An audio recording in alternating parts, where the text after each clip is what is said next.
Welcome to something new.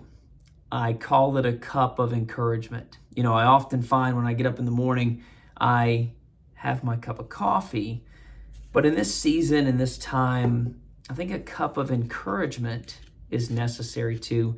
This came out of the idea a few weeks ago. I was actually talking to a coaching client on the phone, and she was telling me she wants to start something new.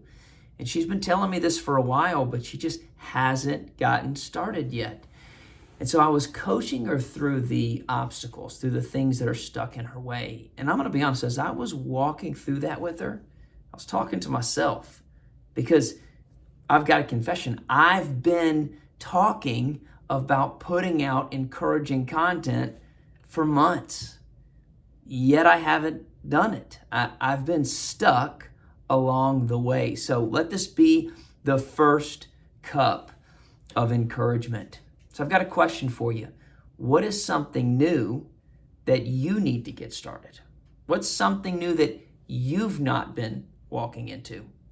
Maybe it's something you've been thinking about, talking about, planning, and just haven't moved forward with it. I want to give you two thoughts on that this morning. So the first thought is the hardest part is often the start.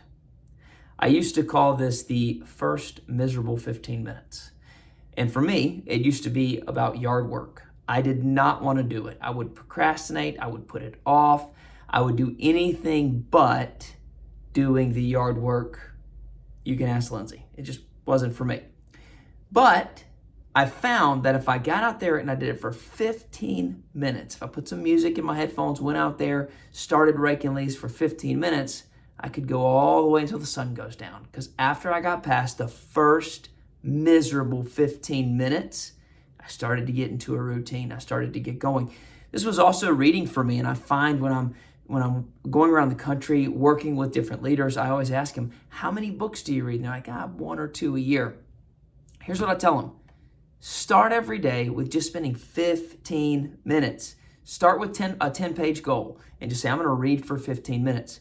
You'll find more often than not, you're reading for longer than 15 minutes because you got to get past the first miserable 15. So the hardest part is often the start. Here's the second thing. There is so much wasted time in the waiting. I hear this all the time. People are like, if I would have started sooner, I would be further. My biggest regret is not starting sooner. And I hope I'm saying that about putting out content, months, years, decades from now. I wish I would have started sooner. Now, there is value in waiting. That's not what I'm talking about, waiting alone, because there is stillness that we need in certain seasons. But the kind of waiting I'm talking about is the procrastination trap. Is that I'll get to it tomorrow or I'll do it someday. Well, that someday is today. So in each of these, I just want to give you a verse that I think would encourage you. It's encouraging me. And this morning, I just want to give you Hebrews 3, verse 4. It says, for every house is built by someone, but the builder of all things is God. What new thing is God doing in your life? What do you need to get started on? Here's my encouragement to you. Avoid all of the wasted time and just get started, because that's often the hardest part. Have a great day.